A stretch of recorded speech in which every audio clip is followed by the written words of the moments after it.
The file on Tobias's laptop isn't labeled anything suspicious. It says Team Notes, Q3, and sits in a folder called Admin, which nobody ever opens because nobody wants to look like they care about administration. It has 17 tabs. Each tab has a name at the top. None of the names belong to people who still work here. 6 of them. 6 people, 4 years, 1 manager. Tobias has been at the company for 8 months. He's the 7th. He didn't start the file to build a case. He started it the way most people start keeping track of things, because something felt slightly off and he didn't have language for it yet, so he wrote it down instead. The first entry is from his 3rd week. It's 3 lines. Grant said X in the one-on-one. Grant said Y in the team meeting. The 2 things don't match. That's it. That's all it was. 3 lines and a date. But Tobias is the kind of person who notices when things don't match. He's always been that way. Not suspicious, not cynical, just precise. He worked in quality assurance before he moved into product. He knows what it looks like when a system says it's doing one thing and the output says something else entirely. He's seen it cost companies millions. He's seen it cost people their jobs.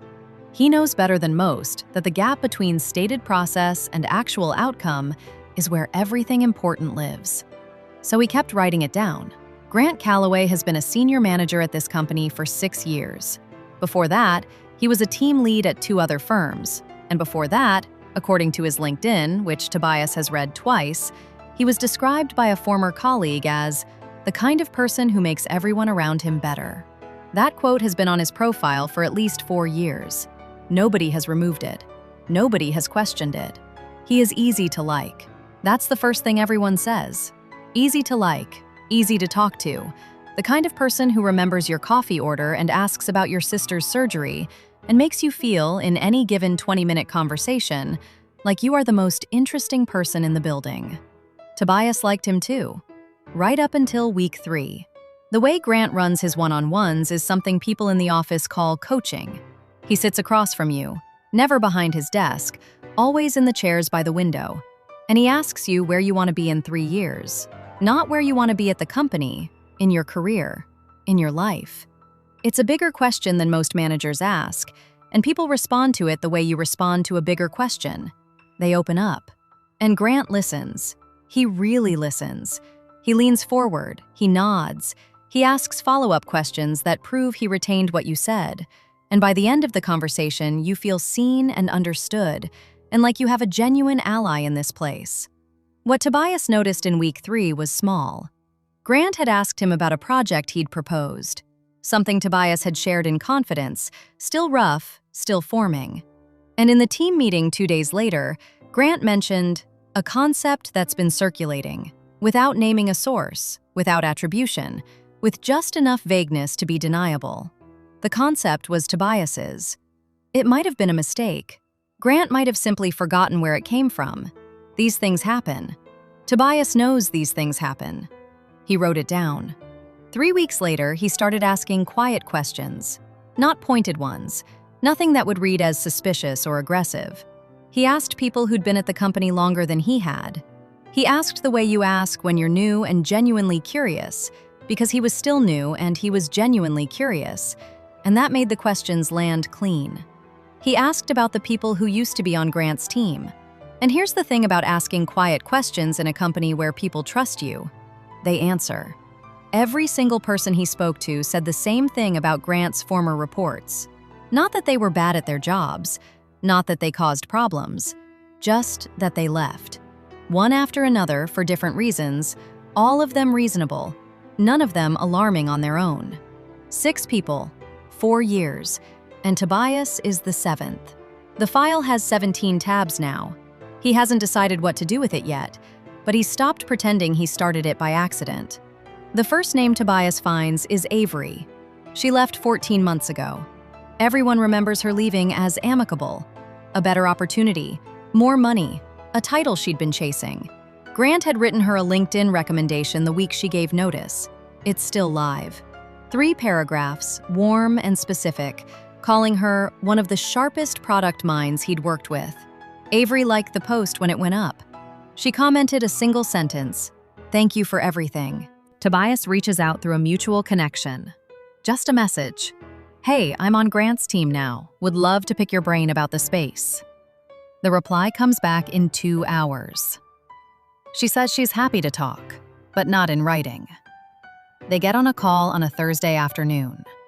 Tobias takes notes in a separate document, not the 17-tab file, just in case. Avery is careful at first. She doesn't say anything negative. She asks how he's settling in, whether Grant has done the 3-year question yet. Tobias says yes. She makes a sound he can't quite read. Then she asks, "Has anything come up yet that felt like it might have been yours?" He says he thinks so. He's not sure. She says, "You'll be sure soon enough." Here's what Avery tells him, pieced together carefully, in language she's clearly chosen. Grant has a gift, a real one. He is genuinely good at identifying talent, at seeing what someone is capable of before they see it themselves. He brings people in close. He creates a feeling of safety, of being truly known and supported. And for a while, sometimes a long while, that feeling is real. It costs him nothing to be generous when someone first arrives, because a person who trusts you completely is a person who shares everything. And what he does with what they share. That's where Avery gets quiet. She says she doesn't have proof. She wants to be fair. She says she left because the environment stopped feeling like growth and started feeling like something else she doesn't have a clean word for. Like she was being slowly drained of something she'd arrived with and couldn't fully account for what had happened to it. Tobias writes that down verbatim. Before she hangs up, she says one more thing. She says, "Talk to Conrad." Conrad left 2 years ago. He works at a smaller firm now, a step down in title by most measures. And when Tobias finds his profile, the thing that stands out is that he looks, in his photo, genuinely relaxed. Tobias messages him. Conrad responds in 4 minutes. If Avery was careful, Conrad is the opposite. He's been waiting, he says, for someone to ask. Conrad was on Grant's team for 11 months. In that time, he developed a framework, a product evaluation model he'd been building for years, quietly, refining it across 2 previous jobs. He brought it to Grant in confidence. Grant asked questions, good ones, sharp ones.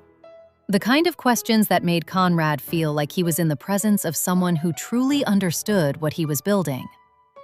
3 months later, Grant presented the framework to the leadership team. With modifications, with Grant's name on it. With a footnote acknowledging cross-team input that didn't name anyone. Conrad raised it with HR. HR said it was a matter of professional development, that sharing work with your manager was an expected part of the mentorship relationship, and that the intellectual property of work developed during company time belonged to the company, not the individual. Conrad left the following month. They called it a mutual decision.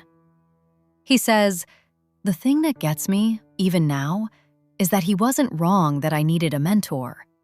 He found the real thing, and he used it against me. That's the part that takes the longest to untangle." If you've ever stayed in a room that cost you more than you budgeted for, you already know the shape of what Tobias is looking at.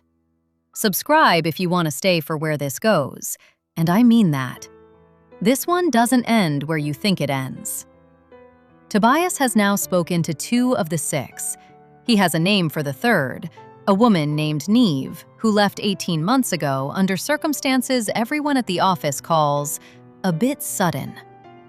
Nobody has explained what that means. Nobody has offered to. He hasn't reached out to her yet. He's waiting because something Avery said is still sitting with him, something she said almost in passing at the end of the call, something he wrote down and has read 4 times since. She said, "Grant always knows when someone is getting close to figuring it out." She said, "Be careful how you ask your questions." Tobias closes the laptop. He hasn't decided yet whether that's a warning he can afford to take. Neve doesn't have a LinkedIn. That's the first thing Tobias notices when he goes looking. Not deactivated, never created. In a field where half the culture is personal branding, where people announce promotions like sporting victories and list skills they used once on a Tuesday, Neve has no profile, no professional footprint at all. Tobias finds her through Conrad, who has an email address and a brief explanation. She asked me not to share her number, but she'll respond to this. The email takes 2 days to come back. It's 4 sentences. She says she doesn't talk about that time as a rule. She says she made an agreement when she left, and she intends to honor it. She says she hopes he's doing well. And then, at the very end, in a sentence that sits apart from the rest, like it was added after she'd already decided to send it. If you're asking because something already happened, document everything with timestamps. Don't wait. A non-disclosure agreement. That's what she's describing without describing it. Which means whatever happened with Neve was serious enough that the company wanted it contained. Serious enough that they paid for silence. 6 people in 4 years, and at least one of them left with paperwork. He opens the 17-tab file. He adds a tab for Neve. He writes NDA, timestamps. Then he sits back and looks at what he's built. 2 people who spoke to him freely. 1 who spoke carefully. 3 more he hasn't reached yet. Patrick, who moved abroad. Bridget, who changed industries entirely. Miles, who Tobias has been avoiding contacting because Miles still speaks warmly about Grant on social media, and Tobias doesn't know yet what to do with that. 6 people, 4 years, 1 NDA that he knows of, and a manager who is, at this very moment, sending Tobias a calendar invite for their weekly one-on-one with a note that says, "Looking forward to catching up. I've been thinking about your Q4 proposal and I have some thoughts." The Q4 proposal. The one Tobias submitted last week. The one he shared with Grant first, as he always does, as Grant has always encouraged him to. Bring me the rough drafts. That's what I'm here for. That's what this relationship is for. Tobias stares at the calendar invite. Then he opens a new document. He timestamps it. He pastes in the full text of the Q4 proposal and locks the version. He emails it to his personal address with the subject line, "Original. Do not delete." He accepts the meeting. Here's the thing the people around Grant have never done. And I want you to sit with this for a second, because it's the part that makes this whole thing work. They saw the exits one at a time. Each one felt individual, self-contained, reasonable. Avery got a better offer. Conrad had a conflict. Neve's departure was sudden, and then quiet, and then simply the past. Nobody at this company has ever laid all 6 of them end to end and looked at the shape they make together. Because nobody had reason to. Nobody was keeping the file. Tobias is the first person in 4 years who arrived here already knowing how to read a system by its outputs. And Grant, for the first time in 4 years, has recruited someone whose professional instinct is to notice when the stated process and the actual outcome don't match. He doesn't know that yet, but he will. The one-on-one happens on a Wednesday. Grant is warm, engaged, precise. He's read the proposal, genuinely read it, Tobias can tell from the questions. He has 3 suggestions. All 3 are good. One of them is so good that for a moment Tobias almost lets himself think, maybe I've been wrong about this. Maybe it's all coincidence. Maybe the file is something I built out of anxiety in a new job, and I'm about to do something I can't walk back. Grant leans forward. He says, "I want to take this to the directors' meeting next month. I think it could be something significant. I'd like to present it together. You bring the data, I'll bring the context, and we introduce it as a team initiative." Tobias nods. He says, "That sounds great." He goes back to his desk and adds 3 lines to the file. If you've ever watched someone extend their hand and had to decide in real time whether to take it, drop in the comments. Did you trust it, or did you know? I want to hear how that felt for you. Grant mentions the proposal twice more in the following week, both times casually, both times in settings where other people are present. He is, Tobias notices, establishing the association publicly, attaching his name to the work in rooms where people will remember hearing it. Tobias notices something else, too. Grant has stopped asking the 3-year question in their one-on-ones. He's stopped asking about Tobias's career aspirations, his long-term goals, what he wants beyond this role. The opening up phase, the part where you share the things you're protective of, that phase, Tobias realizes, is over. Grant got what he came for, and Tobias has just figured out what that means. Miles still follows Grant on LinkedIn. He likes his posts. Sometimes he comments, short, warm things, the kind of engagement that reads as genuine rather than performative. Of all 6 names in the file, Miles is the one Tobias has been most uncertain about. Because a person who left and still publicly praises the manager who may have used him is either someone who doesn't know, or someone who knows and has made peace with it, or someone who is being careful in a way Tobias hasn't fully understood yet. He sends the message anyway. Miles responds in 20 minutes. He says, "I was wondering when someone would reach out. I've been watching your name appear on Grant's team updates for a few months now. I kept thinking, how long before he asks?" They meet in person. Miles is in the same city, works 12 minutes away, and when Tobias arrives at the coffee shop, Miles is already there with 2 cups and an expression that is not warm exactly, but is something Tobias recognizes. The face of someone who has rehearsed this conversation privately for a long time and is relieved to finally have a reason to say it out loud. Miles was on Grant's team for 13 months, the longest of any of them.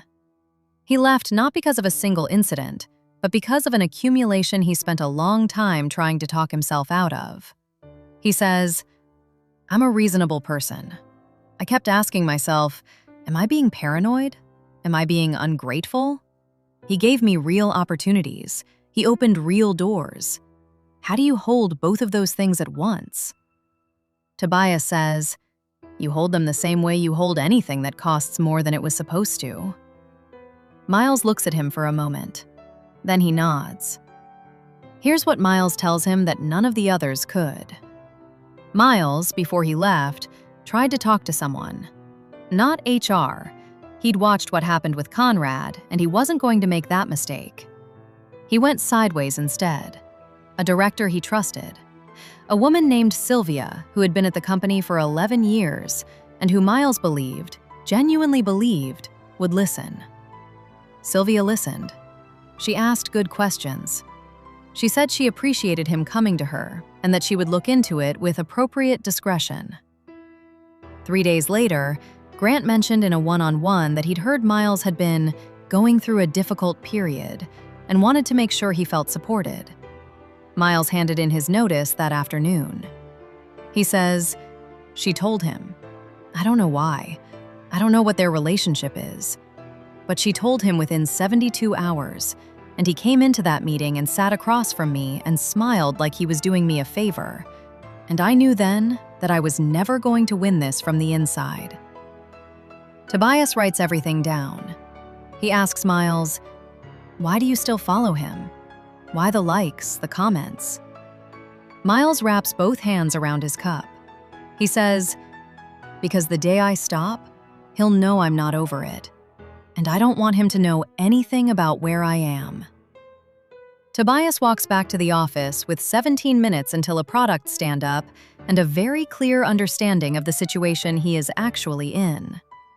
Grant is not reckless. That's the thing everyone gets wrong about people like this. You wait for them to overreach, to get sloppy, to hand you something obvious. And they don't, because they've been doing this long enough to know exactly where the lines are. He doesn't steal credit crudely. He dilutes it. He doesn't silence people loudly. He routes around them. He doesn't make enemies. He makes people feel, when they leave, like leaving was their idea. The system works because it's been calibrated over years against people who trusted it, against people who shared because they felt safe, against people who raised concerns through the correct channels and found that the correct channels ran straight back to Grant. What the system has never been calibrated against is someone who doesn't share, someone who brings the rough drafts but keeps a time-stamped copy, someone who nods in the one-on-ones and writes down the exact words afterward, someone who has spent the last 3 months doing something none of the others thought to do: building a record. The directors' meeting is in 11 days. Grant has mentioned it 4 more times. Each mention is casual, enthusiastic, collaborative: our proposal, our data, our moment. He has sent Tobias 2 slide decks to review, both of them framed as drafts, both of them already fully formed in ways that suggest Grant has been working on this for longer than the collaboration implies. Tobias reviews both decks. He makes small suggestions. He sends them back. And then he does something that Grant won't find out about until it's too late to matter. He emails the head of product directly. Not Sylvia. The head of product, a man named Arthur who was hired 8 months ago, 3 weeks before Tobias joined, and who is therefore the one person in leadership who has no prior relationship with Grant to protect. The email is brief. It says, "I have some preliminary data on the Q4 initiative I'd love to walk you through before the directors' meeting. Would 15 minutes this week work?" Arthur says yes. Tobias closes the laptop and sits very still for a moment. He has spent 3 months learning exactly how this system works. Now, he is about to find out whether knowing how a system works is enough to beat it. Arthur's office is on the 4th floor, which is where the newer leadership sits, the people who were hired after the last restructure, the ones who don't yet have the institutional memory that calcifies into loyalty. Tobias has 15 minutes. He uses 12 of them. He doesn't frame it as a complaint. He doesn't use the word pattern. He doesn't mention Avery or Conrad or Miles or the woman with the NDA or the 17-tab file sitting on his laptop 2 floors down. He walks Arthur through the Q4 proposal the way you walk someone through work you own, with specificity, with the kind of detail that only exists if you built the thing from the ground up. He references the original research. He names the date he started developing the framework. He has the time-stamped email open on his phone, not prominently, just present. Arthur asks 3 questions. All 3 are about the data. He doesn't ask about Grant. Tobias answers all 3. Then he says, very carefully, "I wanted to make sure you had direct context before the directors' meeting, since the framing of a collaborative initiative can sometimes make it hard to trace where individual contributions came from." He doesn't say anything else. He lets that sentence sit. Arthur looks at him for a moment. Then he writes something down. Then he says, "I appreciate you coming to me directly. I'll make sure we're aligned on attribution before we get into the room." Tobias thanks him and leaves. He finds out 3 days later that Arthur and Grant had a 30-minute meeting with no agenda listed and no notes circulated afterward. He finds out because Grant mentions it, casually, in passing, in the kitchen, saying he and Arthur had a great alignment conversation about the Q4 work and that he's feeling really good about the presentation. He smiles when he says it. He tops up his coffee. He asks Tobias if he's seen the updated slide deck. Tobias says he hasn't yet. Grant says he'll send it over. He says, "I made some small changes to the attribution section, just to make it cleaner. You know how leadership can get confused by joint work, so I simplified it. I hope that's okay." Tobias says, of course. He goes back to his desk. He opens the new deck. His name is in the acknowledgements. 1 line, 3rd from the bottom, between 2 other people who had nothing to do with the proposal. With contributions from the broader product team. That's it. That's what 13 months of Grant's mentorship left Conrad with. That's what it left Avery with. That's what it left Miles with. The gradual, deniable, beautifully calibrated erasure of the thing you brought to the room. Tobias looks at the slide for a long time. And then something shifts. Not anger, or not only anger. Something colder and more useful than anger. The thing that happens when you've been doing quality assurance long enough to recognize the exact moment a system reveals its own flaw. Because here's what Grant just did. He simplified the attribution after Tobias had already spoken directly to Arthur. He moved the name after the conversation that established the name. He made a change that is now, on the record, a change, with a before and an after, and a witness who heard the before. Grant has been running this system for 4 years against people who didn't know they were in a system. He just ran it against someone who has been documenting it for 3 months. Tobias sends 2 emails that afternoon. The first is to Arthur. It says, "Wanted to flag that the attribution section in the updated deck differs from what we discussed. Happy to walk through the original contribution timeline if that's useful ahead of the meeting." The second email is more complicated. He's been drafting it for 6 days, adding to it and pulling back from it, uncertain about the right version. It's addressed to HR, but not the same HR contact who handled Conrad's case. He checked. She's still there, still in the same role. He goes above her instead. The HR director. The one whose name is on the company's published ethics policy. The email does not accuse anyone of anything. It uses words like pattern of concern and documentation available upon request and would appreciate a confidential conversation. It is written in the language of someone who has thought carefully about what can and cannot be proven and who is making a record rather than a case. He attaches 6 time-stamped documents. He reads it one more time. He makes 2 small changes. And then, before he can talk himself into waiting, he hits send. Here's what Grant doesn't know, and what the 6 people before Tobias couldn't have predicted, and what makes this moment different from every other moment in 4 years of the same pattern. Arthur forwarded Tobias's email to his own chief of staff, with one line above it. "See below. We need to talk before Thursday." The directors' meeting is in 4 days. Grant is preparing a presentation about a framework he didn't build. Tobias has a time-stamped paper trail, 2 corroborating witnesses, and an HR thread that is now, officially, open. And Miles, quiet, careful Miles, who has been watching Grant's LinkedIn posts for 2 years and saying nothing, just sent Tobias a single message.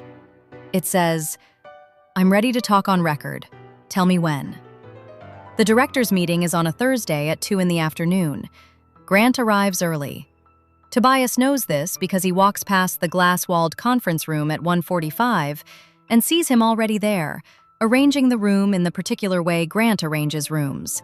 Laptop centered, water poured, the quiet stage setting of someone who has done this many times and understands that presence is established before anyone else walks in. Tobias keeps walking. He sits at his desk. He opens a document. He waits. At 1:58, Arthur's chief of staff sends a calendar update. The meeting has been restructured. The Q4 proposal will now be presented as a standing item rather than a featured pitch. Tobias has been added to the attendee list. He wasn't on the original list. He picks up his laptop and walks to the 4th floor. The room has 9 people in it. Grant is at the head of the table. When Tobias walks in, something crosses Grant's face. Not panic, nothing so readable as that. Something smaller. A recalibration. The expression of someone who has just registered a variable they didn't account for and is already running the calculation. He smiles. He says, "Glad you could join us." Tobias sits down. Arthur opens the meeting. He covers 2 items briefly, efficiently, and then he gets to the Q4 proposal. He doesn't hand it to Grant. He turns to Tobias first. He says, "Can you walk us through the origin of this framework? Where it came from? What problem it was built to solve? The room is quiet. Tobias walks them through it, all of it. The original research, the problem statement, the methodology, the timeline. He speaks for 11 minutes. He's precise and calm, and he doesn't look at Grant while he speaks, not because he's avoiding it, but because there's nothing there he needs. The work is the work. It exists before this room and after it. When he finishes, Arthur thanks him. He says, "Grant, anything to add on the collaboration side?" Grant adds 3 sentences. They are professional and measured and entirely beside the point. Arthur moves to the next agenda item. That's it. No confrontation, no dramatic unraveling, no moment where Grant stands accused in front of a room and has to answer for 4 years and 6 people and 1 sealed agreement. That's not how these things end, and if you came here expecting that, I understand. I wanted it too. What happens instead is quieter and, I think, more durable. The HR thread stays open. The documentation Tobias submitted is now part of a formal record. 2 weeks after the meeting, Miles gives a written statement. Conrad, when he hears through Tobias that the thread is open, sends an email of his own, not through HR, directly to Arthur, because Conrad also did his research on who was new enough to be trusted. Grant is not fired. Not immediately, not visibly, not in a way that becomes a story people tell at lunch. What happens is that the next team expansion, 3 new hires, budgeted and announced, is quietly restructured. The new hires don't report to Grant. His mentorship program, the thing his director called a genuine point of difference in his leadership, is put on pause pending a review of team structure.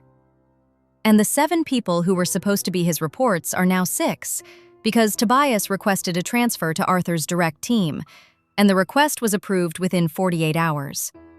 Here's the thing about a system that runs on trust. It requires a continuous supply of people who don't know they're in it.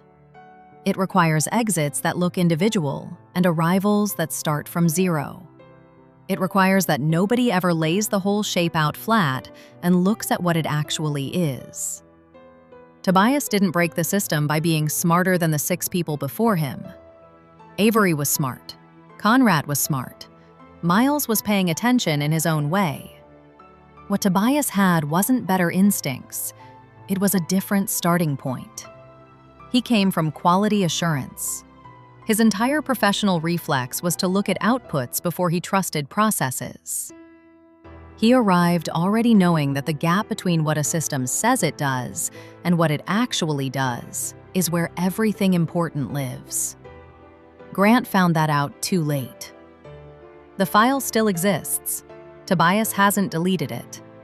It has 23 tabs now, the original 6, plus documentation from the months that followed, plus Miles's statement, plus the HR correspondence, plus 3 tabs he keeps updated with notes from his new team, his actual work, the things he's building now that belong entirely to him.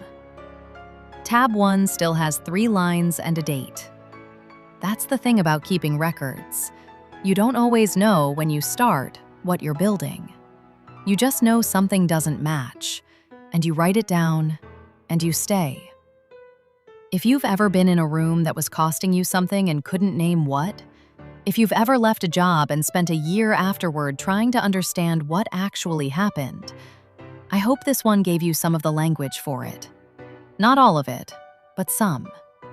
You can share this with the person who needs to hear it. You know who that is. And if you want the next one, I have a story about a woman who found out her business partner had been preparing to replace her for 2 years. She found out because he accidentally sent the replacement plan to her instead of the recruiter. We're going to take that one slowly. I'm Hani. People always show you who they are. Wet Teddy just slows it down. I'll see you in the next one.